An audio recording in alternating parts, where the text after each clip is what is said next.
Ce podcast est sponsorisé par monpetitnageur.com, un programme unique qui vous permet d'apprendre à nager à votre enfant en quelques semaines, sans être maître nageur et sans matériel. Simple, efficace et amusant, tout le monde peut plonger dans l'aventure aquatique en toute sécurité.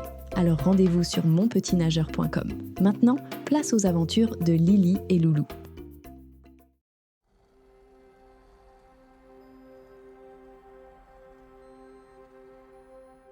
Par une matinée où les rayons du soleil perçaient doucement la surface des vagues, Lily la sirène et Loulou le jeune pirate se retrouvaient dans une petite crique.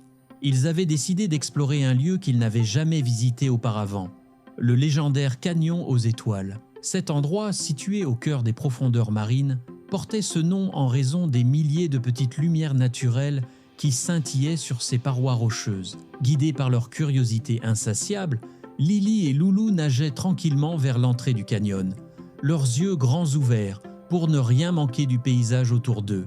Ils avaient entendu parler d'une guide exceptionnelle, une langouste nommée Mila, qui connaissait le canyon comme sa propre carapace. Mila était célèbre pour ses visites guidées captivantes et son enthousiasme contagieux.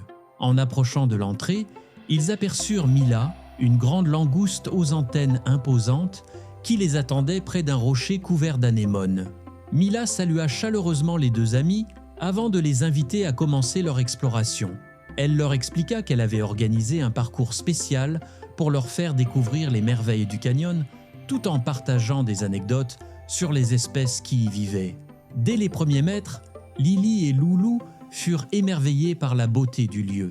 Les parois rocheuses semblaient briller de mille feux, grâce à de minuscules organismes bioluminescents. Mila les guida à travers des tunnels étroits et des ouvertures spectaculaires, tout en décrivant chaque détail avec passion. Elle leur montra une crevasse profonde appelée la grotte des soupirs, un endroit où l'eau s'engouffrait doucement, créant un son apaisant semblable à un souffle.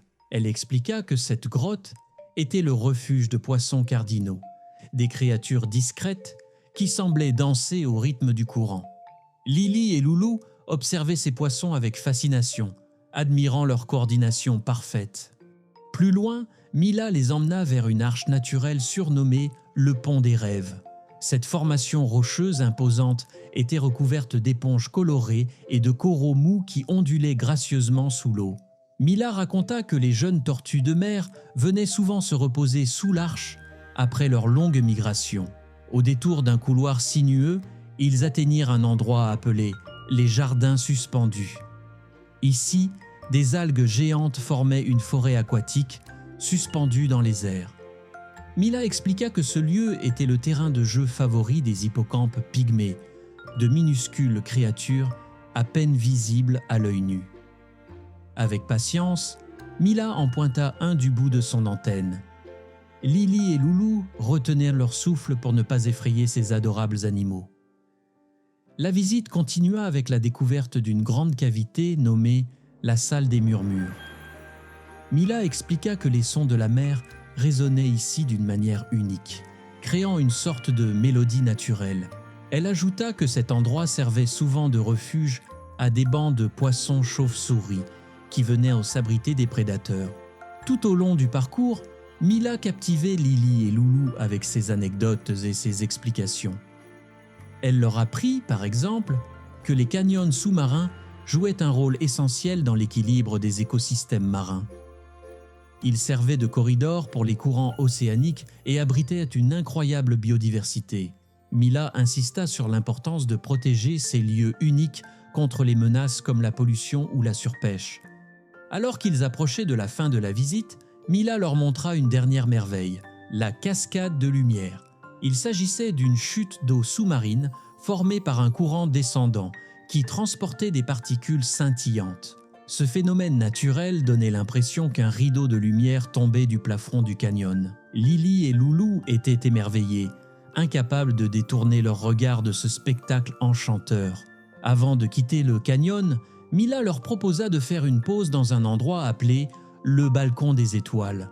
Cet espace ouvert offrait une vue imprenable sur le canyon tout entier. Assis côte à côte, Lily, Loulou et Mila contemplèrent le paysage en silence, savourant la beauté et la sérénité de cet endroit magique. Mila conclut la visite en partageant un message important avec ses jeunes visiteurs.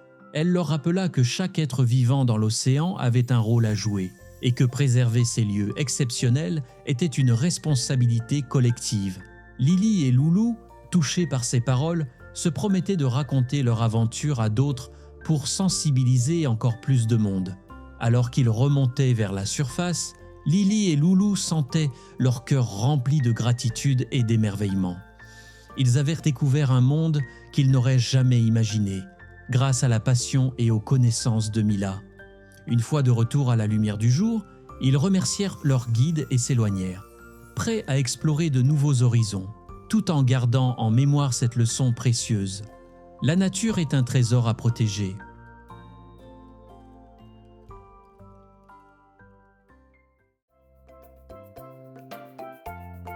Vous venez d'écouter les aventures de Lily et Loulou.